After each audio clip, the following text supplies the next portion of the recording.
So I am back today at the shop and we're gonna do a fit check. So, earrings, I chose to do two different types of earrings, just being different. And then my necklace that I got from off a TikTok shop with a G on it, my cross long sleeve, jeans. I ain't gonna tell y'all the brand because I ain't endorsing them. My boots. I'm gonna show y'all my boots. My diamond boots, MCD boots. And then I am gonna take the time because I had so many people to ask me about business, and I want to take out the time to discuss how I got started in business. Literally, I have been doing business since I was a little girl. And when I say little girl, from your lemonade stands to your garage sales, I even was selling my mama's stuff out of the garage, in my garage sale, and I got in trouble for that too. I got a whooping because I wasn't supposed to be selling her stuff, but it was sitting in her closet and she had tags on it, so I thought she didn't want it no more. So I had sold it. And then I sold it for $2, and it's no telling. Well, that was way, what was that? About over 30-some years. So I don't know how much she paid for the shirt back then. But she mad at me. But as far as business, so when you're developing what you want to do in business, make sure it's something that you like, something that you can gain knowledge on, easy to sell and market, because marketing is, to me, your most interesting thing to learn, because there's different ways that you can market yourself. There's different channels that you can market yourself, whether that be social media, which is the biggest thing to market yourself, and free. So when you're doing that type of marketing, you got to be consistent. Marketing on social media, you have to be consistent. If you're not, people, lose you in the shuffle. And that's one of the things that I'm developing more into, is being more consistent, because we know life be life, point blank period. But if you take out the time and make out you a checklist, and what I had started doing, and I'm gonna have to get back into, I would write out for the month which social medias I would market to on a daily basis. And I would pick usually three a day. But I think what I'm gonna start doing is taking them one day at a time, and switching them up. I usually use YouTube. I just getting into Threads, Facebook, which I don't like doing a lot of Facebook marketing, because when it comes to business, it's most of them people that you already know, and they usually don't support you. TikTok is one of my biggest ones that I market to, because that's where most of my customers are coming off of, is TikTok. Because TikTok, we know, has a very diverse audience. So people that are on TikTok, they gonna support you, they gonna post your stuff, things like that. You need to be consistent with TikTok, because it's easy to get lost in the shuffle. So if you have a business, TikTok is the best place to market yourself, using trending sounds. Make sure you have words on the screen. Making sure you engage with other content creators, and especially ones that are closer to your niche. Make sure that you are engaging with them, reposting and stuff, leaving comments. All those things are going to play into helping your business grow. I know you may say, well, how's it helping me if I'm engaging with them when I need to be focusing on my own? Well, when you post something and you're engaging with other people, it's going to help push yours through the algorithm. And it's going to show TikTok that, okay, I'm engaged. I want to see other content like that. And it's going to help your business. And when I say help your business, I have seen a big markup when it comes to most of the products that I sell. I ship out based upon TikTok. TikTok has really catapulted my business into a whole nother realm because people are knowing me as the black woman owned boot store. So they want to patronize me. And for that, I'm excited and I'm thrilled to be able to say, you know, I'm making a staple into that community and into that industry where people want to patronize me.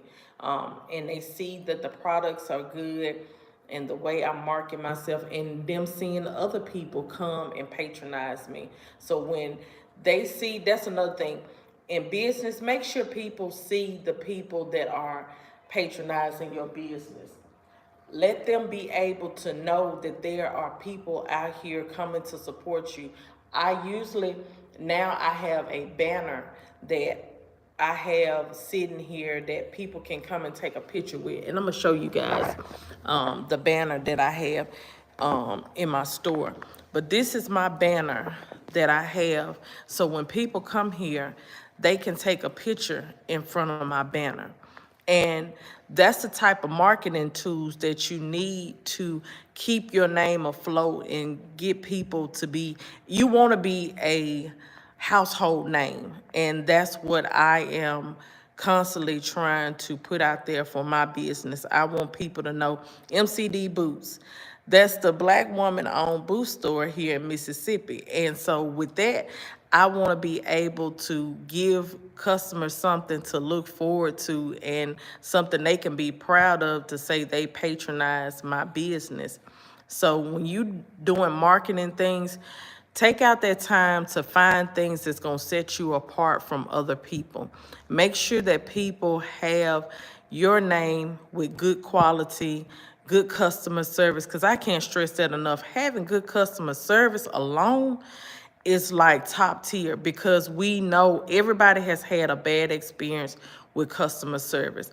Everybody has some story to tell someone else that, oh, I wouldn't go back there and patronize that business anymore because they don't know how to talk to people, or I feel like I was just another number. So for me, I try to make sure people know that I'm going to give them the best customer service possible. I want them to be able to feel like they're one of my family members when they come in my store and shop with me. It's not like I'm just looking to get your money, you going out my door. No, I want you to be satisfied with what you got because you're going to come back. I want you to be a residual customer that anytime somebody bring up boots, they gonna say my name and they be like, go shop with her. She has good customer service. She makes sure that you good, and if it doesn't work for you, she'll exchange them out to make sure you're happy with what you got. And that's the thing, people have to get comfortable with you to be able to constantly spend with you. If you don't have good customer service, it's gonna ruin your business. And one of the things that I pride myself on is making sure people know that I have their best interest at heart at all times. So when you look at business wise, make sure that you treating people the way you want to be treated. And you let people know that you are appreciative of their business because they didn't have to patronize you. They didn't have to spend their money with you. So when people come and spend their money with you, I'm not saying you have to kiss their butt or they're being rude and you just supposed to look over it. No, what I'm saying is you set the tone of how a person perceive you, and how you set the tone for yourself is how people will treat you. So if you let them know, okay, I'm straightforward, but I'm gonna make sure I give you the best customer service, people will take that in consideration and be like, oh, she was real nice. She did that, and didn't have to. She made sure she answered my email back. She answered whatever question. If I didn't have it, I'd tell them, no, I don't carry that. People look at how you communicate with them will determine how people will constantly come back to shop with you. Because I've had several people that have recommended me and haven't even bought anything from me. But because of my personality and the way I treated them, and maybe some other transaction, because Boots is maybe 2.5 years old. I used to sell clothes. So people know me from other items that I done sold. So I've had customers, plenty of customers that have bought from me from every adventure I done been through, because they look at my customer service is top tier. And that ain't just me blowing smoke, that's just me telling for what it is, because I treat people the way I want to be treated. And as a business owner, that's how everybody to me should think. And even as a customer, you can be a good customer, or you can be a bad customer. And when I say that, you have customers that would just be rude. Like, this is one of my pet peeves. If you go into someone's establishment and their prices are not what you're willing to spend, just go back out the door. But it's very rude and tacky to go to somebody's business, look at they tag and say, oh, this is too high, I wouldn't pay this. You know, just blatantly disrespecting the person that owns it. Because I've been in places where, you know, I knew what they spent on it and I wouldn't spend that.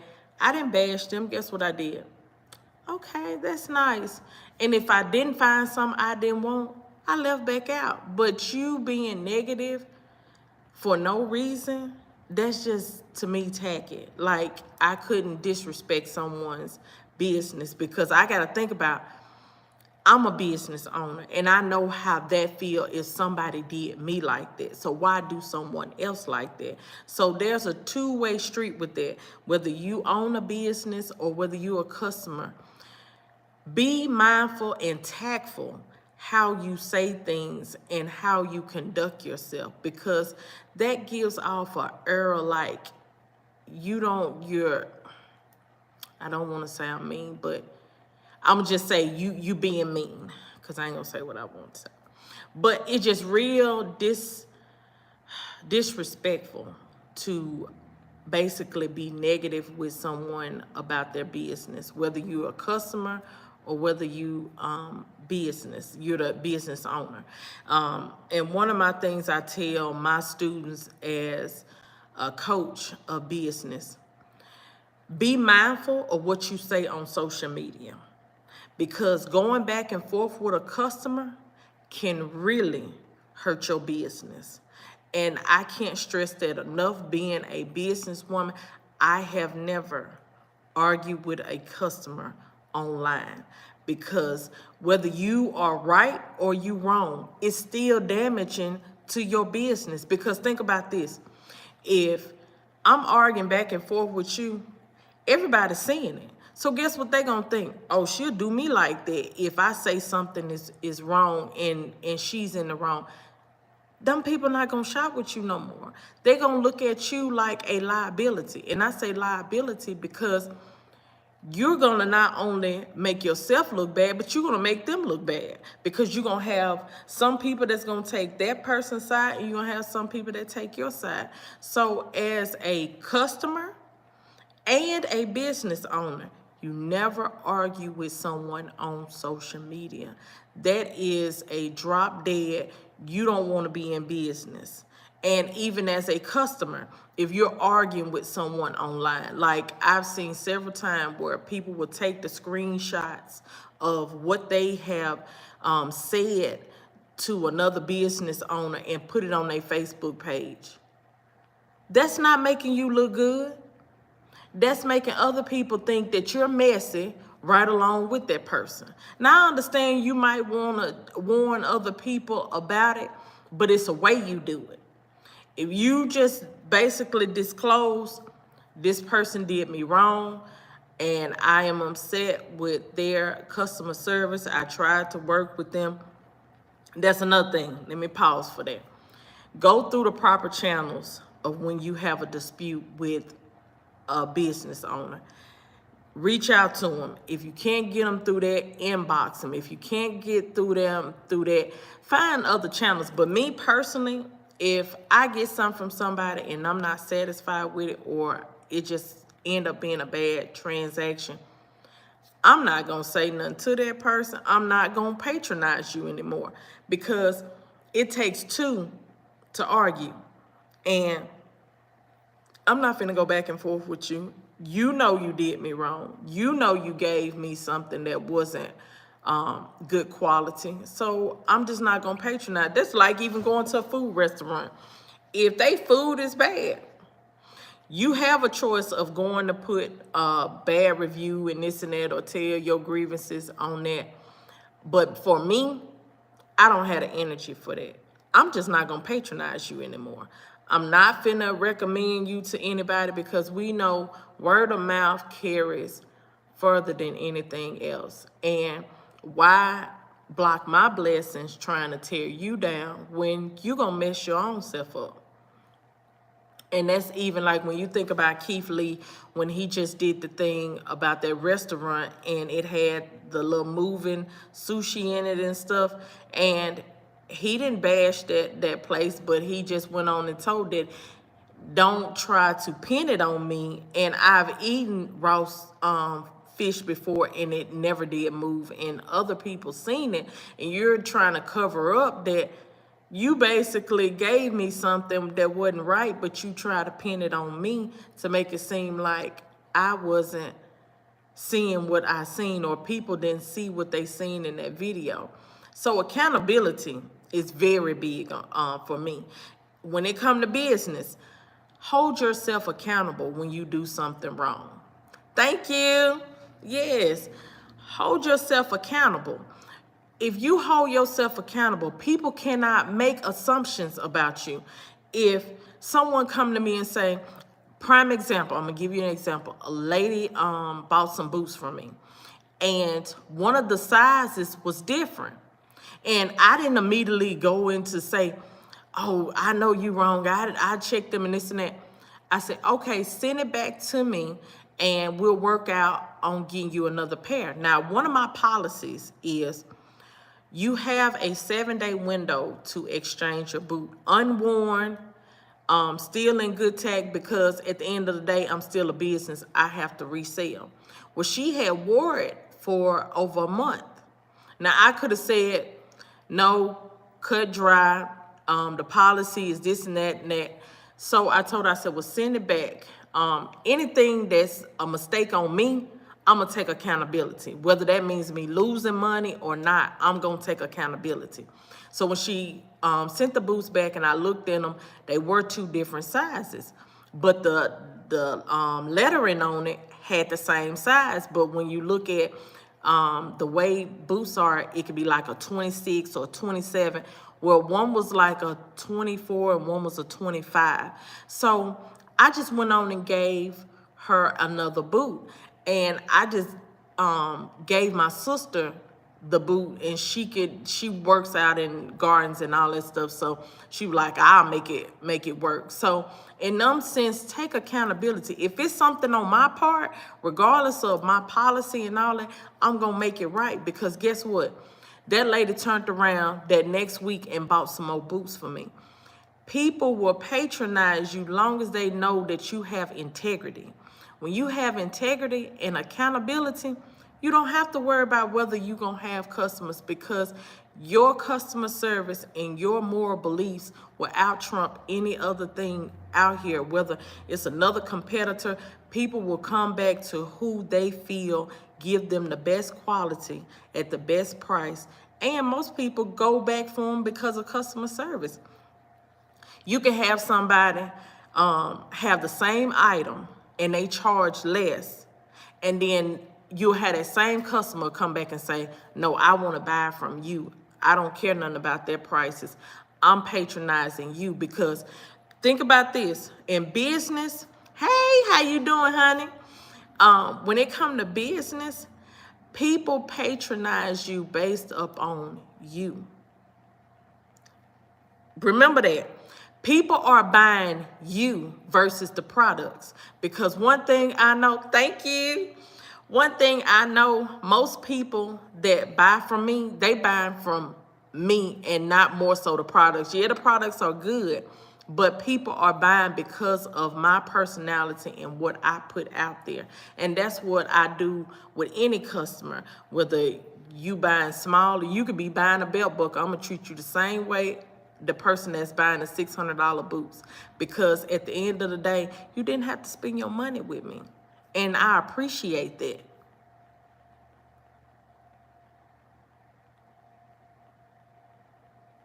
Yeah, I just went on, so, yep. And this the thing.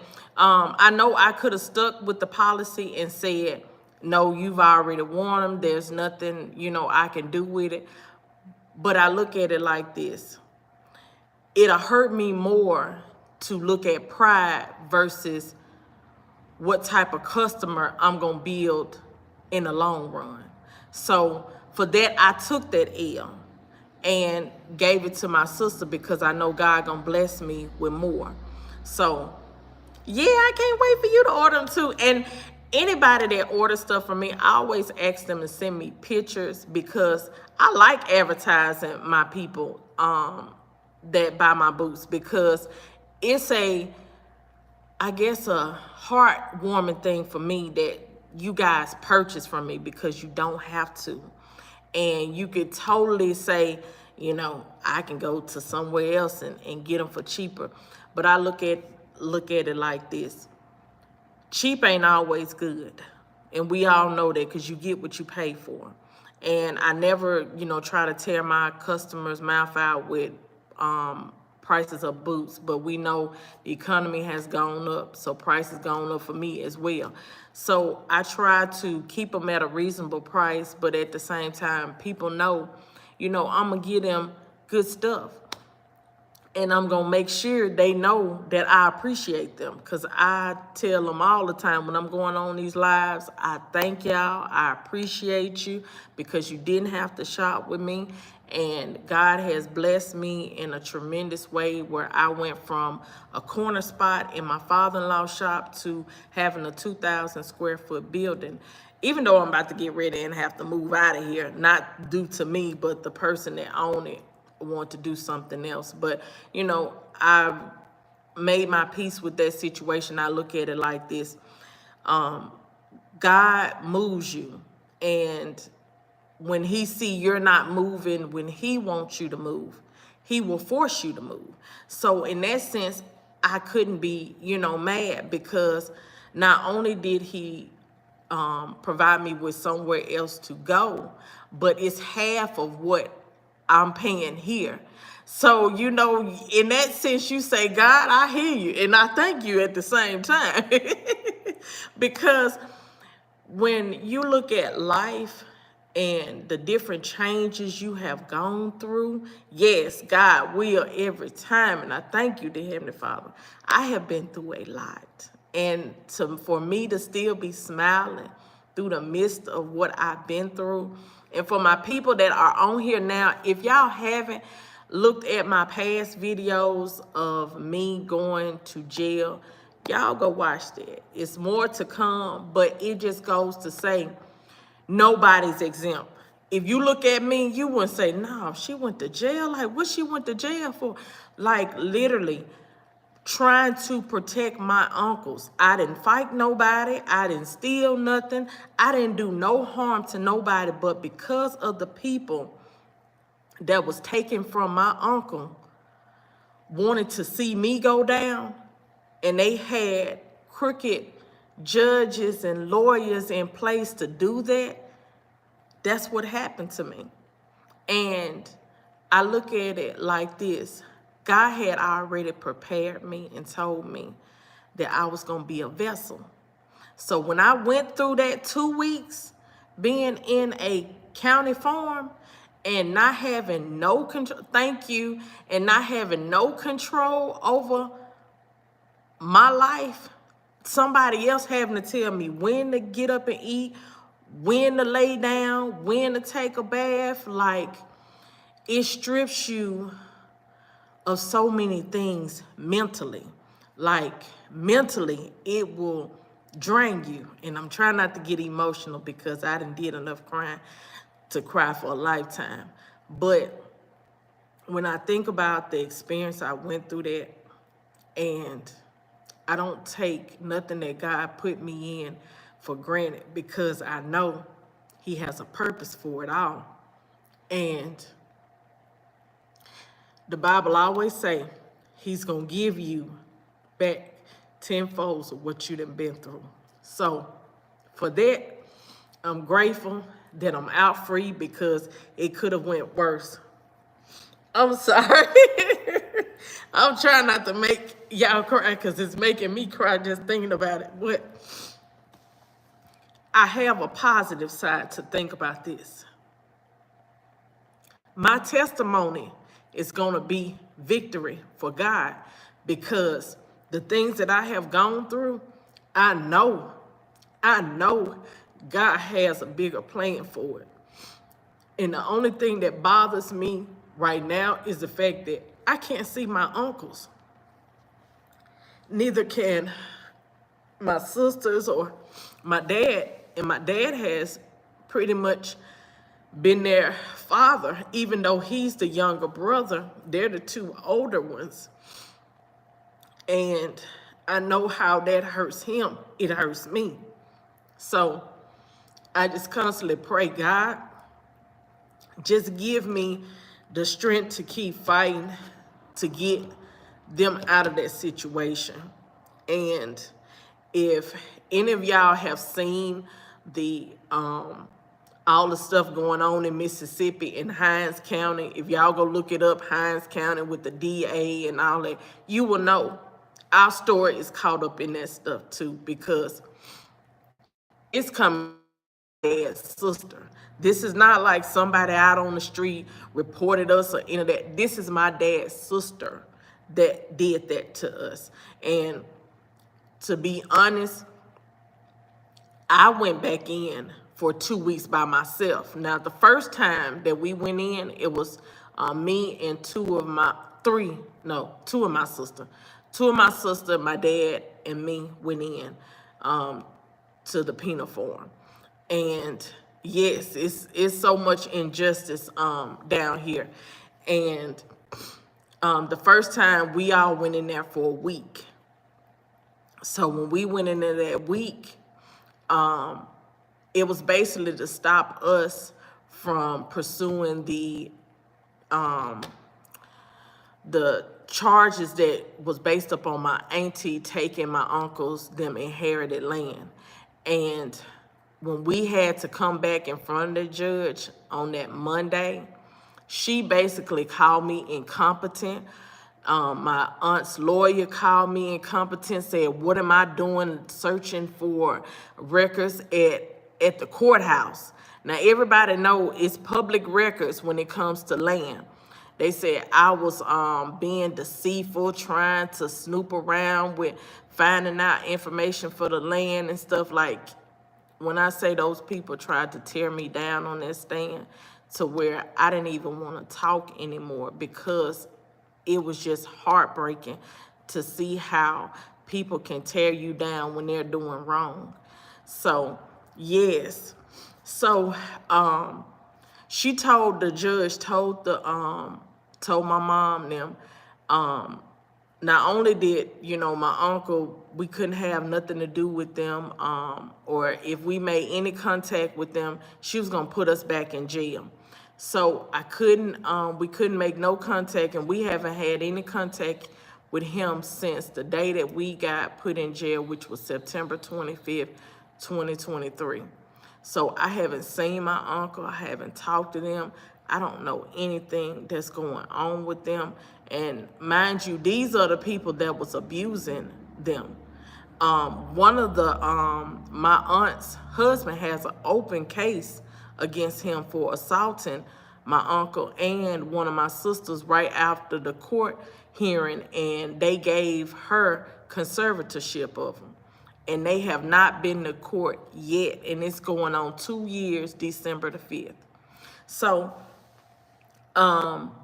back to with the stuff with that judge. So my mom and my niece had to go run to the house, get all of my uncle's belongings, or she wasn't gonna let us out. And my mom ended up falling. Now, mind you, months go by, we not knowing why my mama's shoulder was bothering her. So she went to the hospital. No, she went to her doctor and they did an x-ray. Well, when they did the x-ray, they found out she had torn her rotator cuff. So it was one of the worst cases that they had seen in a long time. So they had to reconstruct her rotator cuff. And just recently, about January, my mom had to have another surgery, which was her wrist. She had a torn ligament in her wrist. Well, we know that came from her falling. And so I was out with her for a week. Well, come April, I had to go back to court with this stuff because I had emergency conservatorship over my uncles. And so I had their Social Security money. Now, one uncle, he never did come with me, but Social Security wouldn't let my dad's sister have the money. They had took that right away from her and they gave it to me, where I set his money up in an account because she had no trespassing against me. So we couldn't even see that uncle. So the other uncle that was staying with me, that I was taking care of, me and my mom and the rest of my family was taking care of on a regular basis. Now, he has a handicap that is only speech. He can pretty much do everything else for himself. He even drives. So when I did all of his financial stuff for him, well, I turned in the paperwork to that judge of the 6 months, because it was 2 judges was on it. The first one that gave the aunt the conservatorship, and the second one, she come in at the end when it was already done, and that was in January. So I gave her the 6 months of the finance papers that she came in. Oh, she didn't like that. She got mad. She said, "So you mean to tell me after all this time you don't have your paperwork together?" And my lawyer saying, well, what you wanted and what she had is 2 different things. So we wanted to get an accountant involved. Can we get a continuance? She told him, "No, we're not doing a continuance, because at this point y'all playing with me, and I see y'all haven't learned from the first time when I had to tame y'all behavior."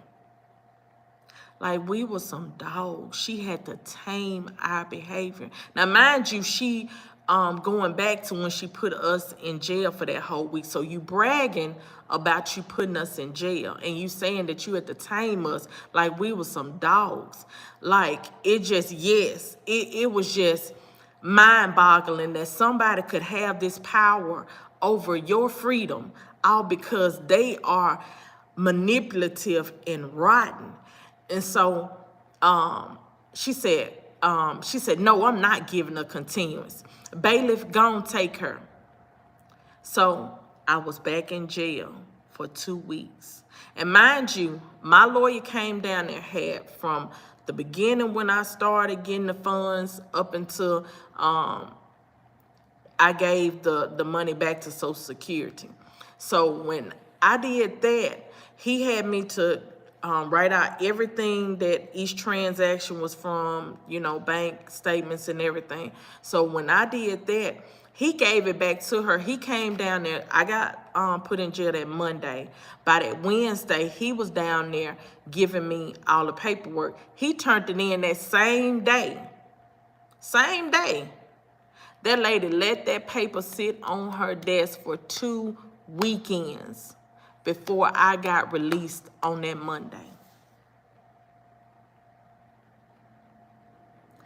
When I say, y'all, Nothing but God kept me in my right mind up in there. Nobody but God. I sat there, as soon as the ladies that come for church came and brought the Bibles, I ran to go get me a Bible. Yes, it's a shame, baby. When I say I ran to get that Bible, that was the only thing that kept me sane. And it's so crazy because some of the women that was in there when I was in there that last year was in there still then. And the first thing they say is, Moses, what you doing back in here? And I said, she did it again. They was like, oh no, she got a vendetta out on you. It is way worse than that. But see, I was buying up the transcripts that showed what she was saying to me in court. And I know that's the reason why she put me back up in there. She was trying to make me lose my job.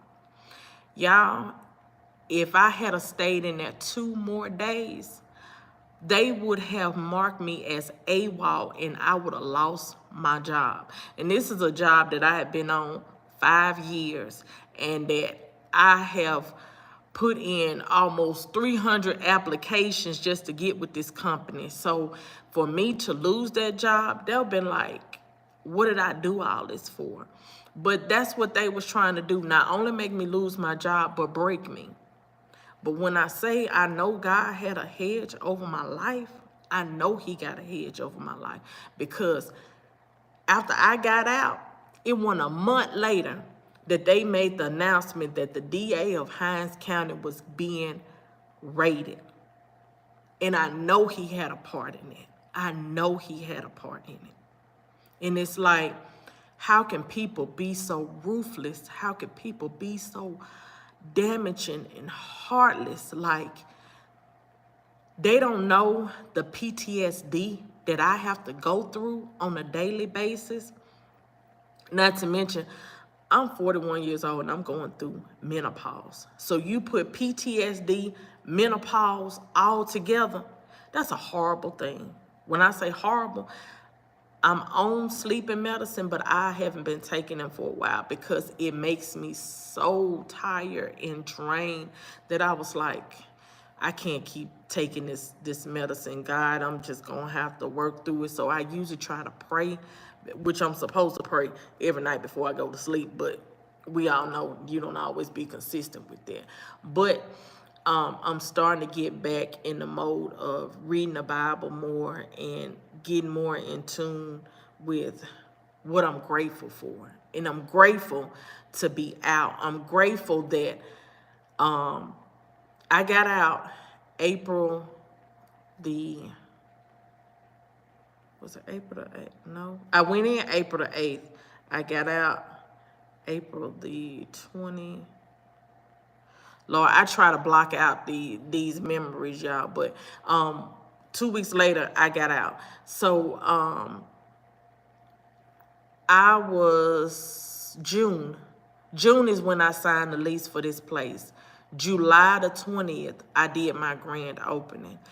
And when I say I know God did that for a purpose, because what they meant for my bad ended up working for my good. Because let me tell you, one of the most magical things that happened to me.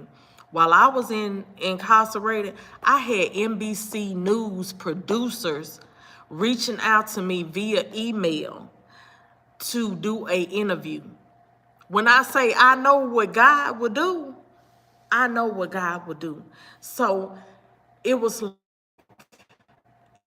man, I'm in jail, but I can't even do an interview because I'm stuck in here. And my niece was having to stall the man, tell him that I was sick so that they wouldn't pass me up for this interview. And when I say the next day, once I got out that Monday, that Tuesday, I was calling that man to see about that interview because I was not going to let nobody take that from me. And at first they wanted to do a sit-down interview, and he was trying to get one of the news anchors to cover it to come down to Mississippi. Well, they couldn't get that to pass, so he said, I still think your story is worth people knowing and hearing about it. So I want to do an article.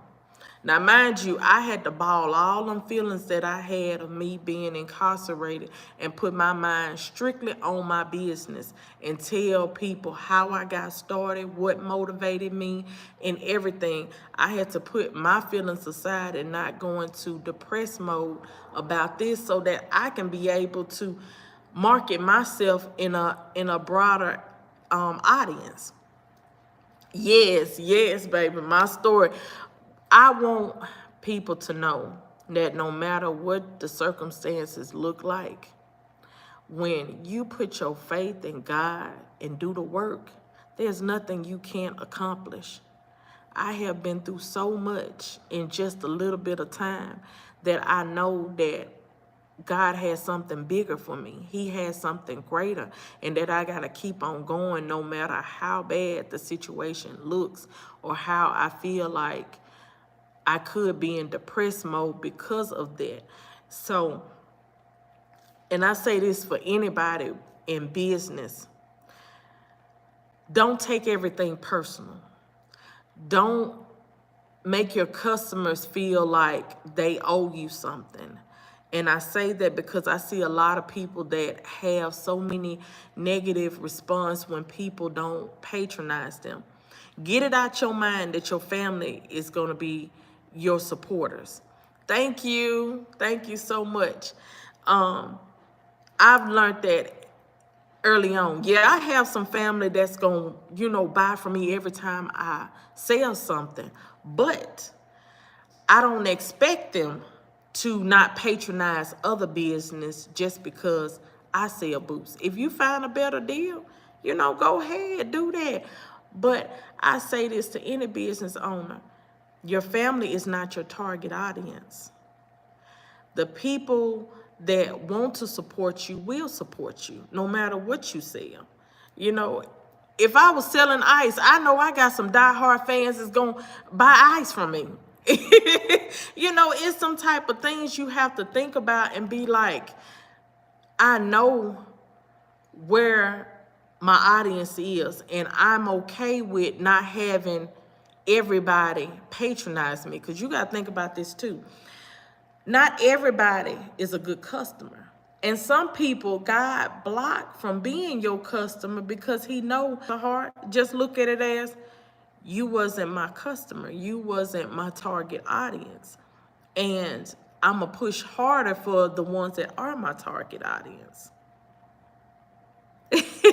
You ready to order right now? Thank you so much. When you sit back and you listen to other people's story, and I'm big on, if you think your story is bad, listen to somebody else. And you never know what the next person is going through, what they've been through, or what they're about to go through. And I never take fun in seeing somebody else down, but I do believe in justice. And when I say that, and I'm a strong believer of Color Purple when she said, everything you done to me is already done to you, because literally you gonna reap what you sow. And you can't treat people any kind of way and think good is gonna follow you. And I always try to keep that in my front mind, like, am I doing the right thing? Am I treating people right? Like, I don't never want nobody to think I'm better than them just based upon material stuff or even my education, because I have a master's degree. But I don't just flaunt that around and be like, oh, I'm smarter than you because I have a master's degree. No, because what your expertise in may not be my expertise in. So I don't never want to be like one of those judgmental people that look at people certain type of way based upon their background, their skin color, none of that. Because I talk to a dog if he nice to me. And that's just the way my mama has always brought me and my siblings up. My dad too. Like, we are one of the most resourceful people in the world that will try to help people. But when we feel like you using us, we're going to bag up. I know for me, my other sisters may not be like that. They might tell you what's on their mind. But for me, I'm not a confrontational person. I don't like drama. I don't like people feeling bad. I don't like people doing someone else wrong because it hurts my feelings. Because I try not to get invested in what other people have on, because I tend to wear it on my shoulder like, God, why would somebody do somebody like that? And that's another thing too. When it comes to mental health, be okay with not being everyone's savior. Like, I know for me, I'm the type of person that I listen to a lot of people and their problems, and it tends to weigh down on me. And people seem to gravitate to me because I'm one of those people that love to talk to people, try to find solution, because I'm a solution person. I don't like being a problem. If I can find a solution to it, that's what I'm gonna do. I'm gonna help you find that solution. But it can be draining because you're the person that everybody go to. Everybody wants to know what can they do, how can they do it, and you're getting the life sucked out of you while they're getting whatever they want. But then when you're going through your issues, who's there for you? Who's pouring into your cup as well as you pouring into theirs? So be mindful with the relationships you get. And when they say it get lonely at the top, literally, because I find myself evaluating my relationship with people, whether it be family members, friends, whoever, because people don't always look at it as I'm using that person or I'm draining that person. But if you're constantly complaining, constantly talking about stuff that another person has to give you a solution to, you draining them. You're making them feel like whatever issues you got going on, stop what you're doing, pay attention to me, help me with this problem, and nothing else matter. When all along, that person dealing with silent battles themselves. Because like me, I bottle a lot of stuff in because I don't like to be a burden on somebody else. So I don't always tell people what I have going on because I don't want, for one, I done had people throw stuff in my face, people to hurt me, use it against me. So I don't always tell what's going on with me. Most of the time, my family, my husband don't even be knowing what's going on with me because I'm the type of person, I don't like to make other people feel sorry for me or feel like they got to help me with something, because I'm one of them type of people that love to find a solution. So if that means me going around the world researching and trying this and trying that, that's what I'm gonna do before I ask somebody for help, which is not always good, because if you have someone that's gonna help you, let them help you, but don't let that person be one of those people that throws it in your face when you get some help from them. That's one of the worst things you could ever do to somebody, is make them remember how you help them, because they're gonna feel like if that's what you're gonna do. Now, mind you, now you're gonna have some people that constantly want to use you, and you have to update them. I'm gonna say that you have to update them and be like, okay, we already revisit this before. Why are we going through the same thing? Because Virgos, I'm a Virgo, birthday 9/11. If we keep revisiting the same problem, I'm gonna have a problem, because it's gonna feel like you ain't listening to me. No, I'm not saying I'm always right. Lord knows I'm not saying that. But 9 times out of 10, if I tell you something, it's either I already have experience in it, or I'm just not gonna voice my opinion on it because maybe I've never experienced it, so I can't tell you what I would do, because what I would do be totally different from what you do. But if, say, Susie come to me and say, I'm just sick of him keep talking down on me and making me feel bad, and you come back and tell me that five days later y'all out on a trip and having a good time, and then he come back and do the same thing to you. Oh no, baby. No, baby, we not finna do this again. Nope.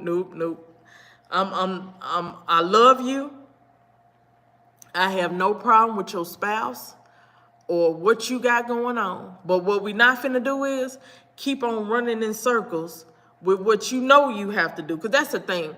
It's one thing for you not to see it, but it's another thing for you to keep complaining about it, and you know it, and I know it, and you think I'm gonna keep on hearing about it. No. I'm not your garbage dump. There are psychiatrists that get paid, what is it, 150 or more an hour? And literally at one point I felt like I need to put some people on the couch and start charging them $150 because it felt like every time I turn around, I'm listening to a problem. Like, it's okay to have someone you can vent to, but don't be nobody dumping ground. Do not make somebody feel like they got to listen to your problem every time you have something going wrong. Or if they having to deal with the same problem, you saying it over and over again. No, baby, don't do that. Don't drag nobody down like that. I have went around the world with you guys today. But I sure thank y'all for tuning in. I had to get some things off my chest. So sometimes feel like you got to vent. And for me, I have bottled so much stuff in of what has happened to me and feeling like I couldn't talk because these people, I was scared because all I would think about, they're going to put me back in jail. But now since all this stuff is blowing up, I'm not being silent no more. I'm not finna let nobody silence my feelings because they've done me wrong. And because they feel like they in power, they can do whatever they want to do and nobody's gonna question them. But when you have God on your side, you be careful how you treat people because it can spin around so quickly and so fast. And I would have never thought after I got out of prison that stuff was gonna start happening because God knew my heart was in the right place of trying to protect my uncles and want better for them and not see them go through what they've been going through. And I guess with the one that stayed with me, that uncle, I really felt so moved to help him because they have always treated him the worst out of the two brothers because he could talk better than the other brother. So he was the one that was telling all the stuff that they was doing to him, and they was trying to silence him. And so when you got crooks colliding together, baby, you better watch out because when I say they was on the road, they was on the road. When I say them people know me by first name when it comes to the court system, because this lady kept putting no trespassing, saying we were breaking the trespass. I had my own uncle, my daddy brother, told me he had a bullet for me, all because I was down there because she locked that uncle out of the house he had been staying in. He comes down there, y'all. It was dust flying everywhere. He jumps out the truck and he like, Gina, what the F you doing down here? I said, hold up, we not doing that. You not finna talk to me like that. So he like, you coming down here starting all this mess. Don't nobody know you down here. And I'm like, I don't care about nobody knowing me down here. I'm down here for your brother. And I said, so y'all gonna sit up here and let this woman do this to your brother and you think it's okay? She been doing it. You got to be kidding me. Like, where do the brain cells separate? Like, you are okay with this woman doing your handicapped brother wrong, all because it's not affecting you, but it's tearing him up. So this man, I end up calling the police down there because, no, I was waiting on the police because she had locked him out of the house. So when she locked him out of the house, when the police got there, oh, he was talking. When I say he was talking about me like a dog to the other cousins that was standing up there, I don't know what she down here for, her messy A down here starting up messing. I'm just still being quiet, y'all, because like I said, I don't argue with people. That's not me. That's not my style. I can't argue over nobody because I don't have that arguing voice. So the police got mad because of all the stuff he was saying and calling me all out my name, calling me a B and everything. So the police asked for his license. So come to find, oh, no, let me backtrack. Before the police got there, I had dialed my husband by mistake. And my husband was like, Gina, don't argue with him. Just wait for the police to get there. And so this man gonna say, yeah, listen to that B. Call my husband B-I-T-C-H. And my husband like, what he say?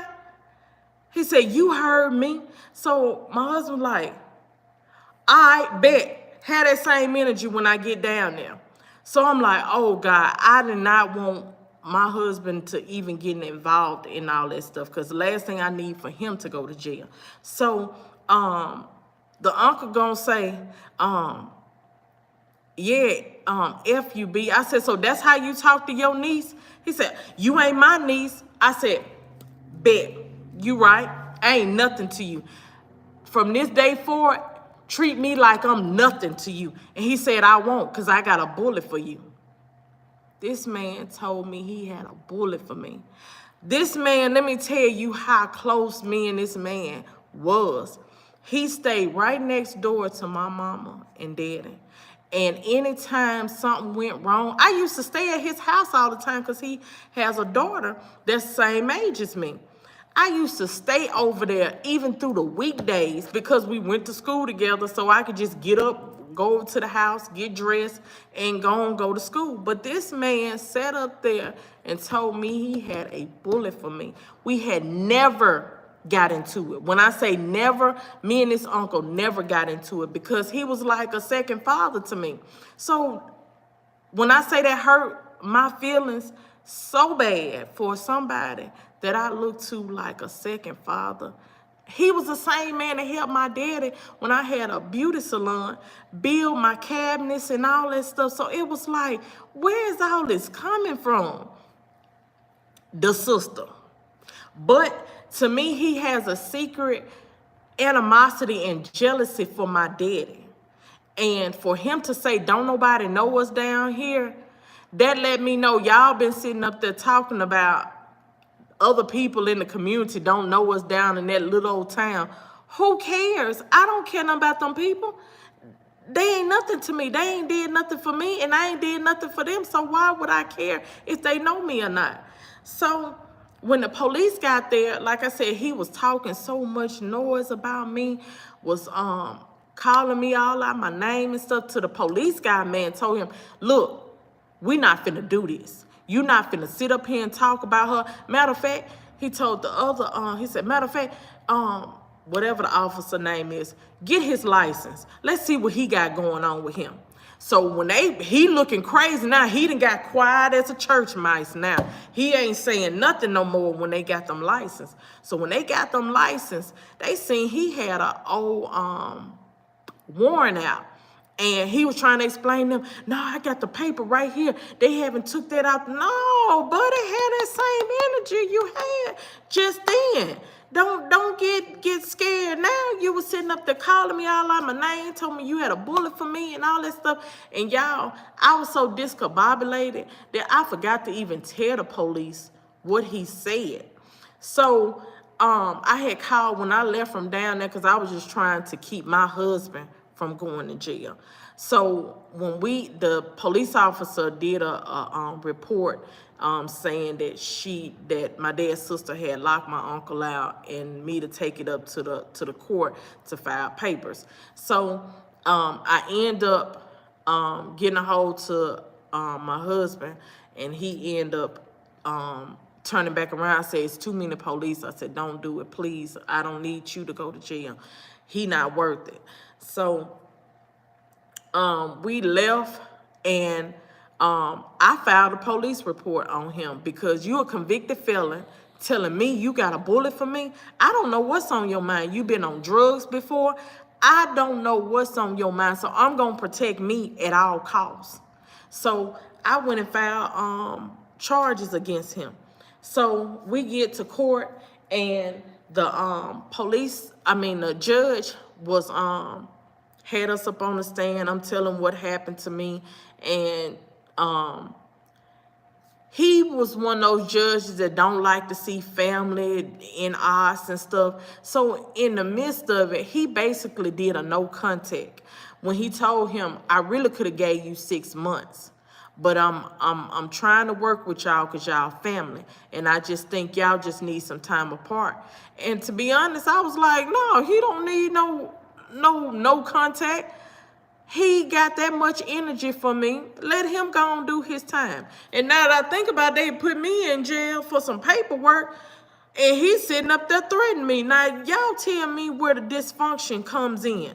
Like, how can you threaten somebody with a bullet? But here I am, because I didn't give her enough paperwork that she wanted, because she was looking for some money that I feel like it was a bribe that she was trying to get, that I go to jail for 2 weeks, this man get to walk around.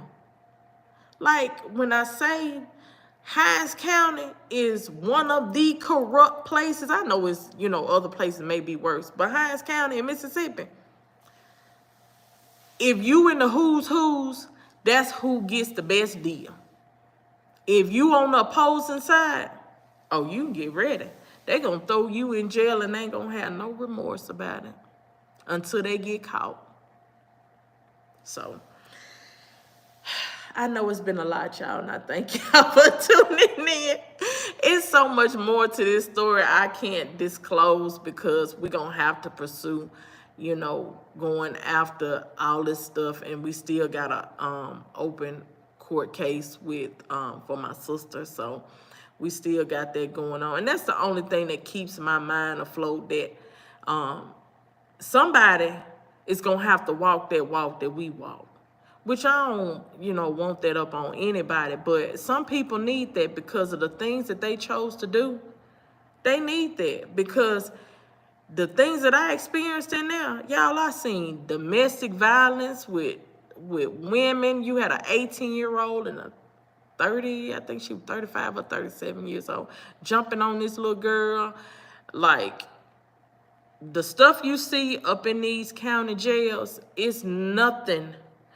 What y'all see on them TVs, no, it's worse, because them women didn't even have pads, tampons. They were around there having to borrow from each other. Half of the time, they didn't even have tissue. We would have people coming up to asking us, y'all got any tissue? Because it ain't tissues in those stalls. They issue out tissue, 1 roll of tissue a week. A week. We didn't even have underwear. Those 2 weeks that I went in, I was around there. I didn't get a bra until the day that I was getting released. Been in there 2 weeks without a bra. And I was wearing this jumpsuit that had buttons on it, like the little clamp-like buttons that you had to bust open. So, and I had to rotate days of you having underwear because they didn't have underwear. You were wearing used underwear. How disgusting. When I say it is so disgusting, the things that you have to experience being in those type of places, it is disgusting. You in the stall, there's a wall in between the stall and the shower. So when you in the shower, whoever's in the stall is looking at you. You have no privacy. The person that's taking the shower looking over at the people in the stall. So you seeing everything. And it got to the point where, y'all, I would pick my time of when to go in the bathroom, and luckily it was number God. The young lady that that was in the bunk beside me, me and her would go into the shower at the same time so that me or her wouldn't be in the shower with nobody else. Because when I say the women that come in there just be staring at you, looking at you, and it's just like, it's so cringing. In which if you choose that side, that's you. But me being heterosexual, it is very disturbing to know somebody is watching you, and especially somebody that know they not supposed to be in this place. It's one thing for you have did a crime and you in there, that's you. But me to be put in there for some paperwork that this woman really wasn't looking for, she just did that in spite. Because think about this, you guys. If I had a did anything wrong with embezzlement and all that stuff, that lady wouldn't have released me. So she had the paperwork that she needed, but because she wanted to break me down, she let me stay in there for 2 weeks. 2 weeks. And on weekends, they have a free-for-all.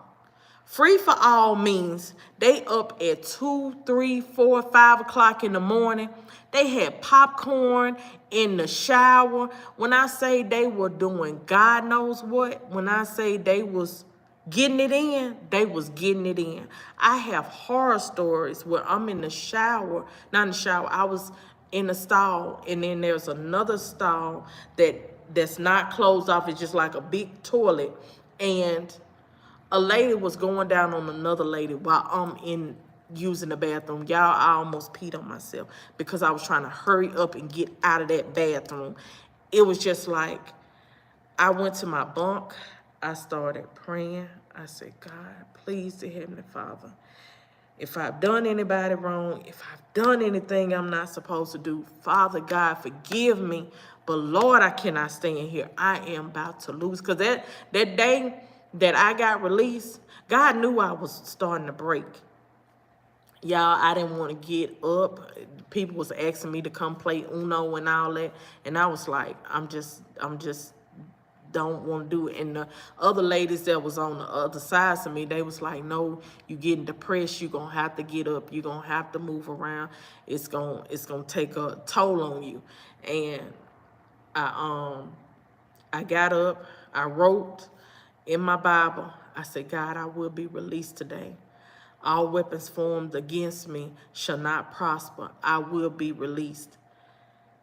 Y'all, when I think I started getting the message at 3 o'clock, my sister and them were like, she signed the papers. We sitting out here waiting for you. No, I think it was before 3. I think it was about 12. My sister and them was out there sitting there waiting on me. You know, it should have been my husband, but my sister and them asked him, can they be the ones to lay their eyes on me? So they were the ones that sat there in a stakeout waiting for me to get out of that jail. And y'all, literally right before, it was probably like 5 something, it was this couple that was into it. And it was like escalating. Like every day it was something going on with them. And it's the day that I was being released, man, they got to fighting, which held up me from getting released. So after me seeing that fight, one of the guards came in. She said, Moses, come here. I need you to go somewhere. But I didn't know that I was finna get ready and go home. I'm thinking they finna call me to, you know, the nurse to check my blood pressure and stuff, because I had to get my blood pressure checked every day. That's another thing. I have high blood pressure. So I had left my stuff on there because I'm thinking I'm just going to the nurse to see her. Well, she takes me in the room. She like, you finna get released. And I was like, God, thank you, Jesus. Thank you, dear Heavenly Father. Thank you, Jesus. Y'all, I want to jump down on my knees, but that floor was dirty. I just said, thank you, dear Heavenly Father. You are my God. So when they getting ready to do my paperwork, it hadn't came over from the court. So next thing I know, I see all these guards running down the hallway. They back at it again. So they had put them in lockdown. Well, they got the fighting in lockdown. When they got the fighting in lockdown, that locked everything down and nobody couldn't go nowhere. Well, it was 3 of us that was getting released that day. And I was the last one because the other 2, they had sent over their papers But mine's, I'm still waiting for the court to send down my papers. And so when they finally got mine's, I could see the window. I could see my sister them coming in. Y'all, I just started crying. When I say I started crying, I started crying. I said, thank you, dear Heavenly Father. Thank you, Jesus. So when they let me out, and I'm gonna post pictures of my outfit, cause let me tell y'all, I came up in that courtroom clean. I had on my pink blazer, my green dress pants, and she's an AKA. And so I was like, well, I'm gonna, dress her colors. I'm gonna try to, I know that woman that put me in jail before, but I'm gonna try to, seem like I'm squashing all this. Baby, that woman didn't look my way when she got in that courtroom. She wasn't studying nothing about me. All she had her mind on was she was gonna put me in jail, and she didn't care what happens to me. So when I got released, I had gave my niece I left it with the guard when I got locked up. I had some pink glitter boots. I got some pink glitter boots, and my little hot pink blazer. So my niece took it when they came to when I got locked up, the day that I got locked up, my niece already had. So when I got dressed out, all I had was my white top and my green pants, and my sister and them had to bring me flip-flops because I didn't have any shoes. And y'all, when I came out of that back, my sister and them, they all cried. My niece, everybody cried, and even the guards them was like, they was about to cry. They was like, don't you come back here. You don't you stay out of the way. And I'm like, I wasn't trying to be in the way when I came down here. What is you saying, lady? But I take heed to that. And so when I even recorded me holding up my bag of what I had when I was leaving out of there, to my sister them took pictures of me standing outside that place. When I say that's a photogenic memory that I never in my life want to ever go back to that place. Well, I'm gonna put it like this. I don't ever want to be on the other side of that door unless I'm going there for some missionary work. If I'm, going there for the ladies to encourage them, I'm all for it. But for me to go back, no. We gonna mitigate that. I'm not even finna argue with nobody. I'm gonna put some papers on you. Cause that's what my auntie did to me. Like, she literally just kept putting paper, but my intentions and her intentions are two different things. She wanted to see me go to jail. She felt pleasure into that. Cause tell you how I know she felt pleasure in that. When we got out last year, we went back to court in the Justice Court October the 13th. This lady was trying to get us put back in jail. And the judge said, wait, didn't they just go to jail in the other court? And she was like, and she said, so you trying to make them go back? That woman said, yes. Y'all, she is evil. And she make me think she dealing in some witchcraft, because you can't be that low down to want to see not only your brother, but see your nieces go to jail too. Other than you practicing in some black magic, because that type of evil, and you to tell a judge, and the judge said, no, we don't do no double jeopardy. These people have already been in jail in the other court. I'm not finna do that to them. And she had no remorse. She sat there with a straight face like, what did I do wrong? Like, that's the type of evil that I'm dealing with. And on the spirit,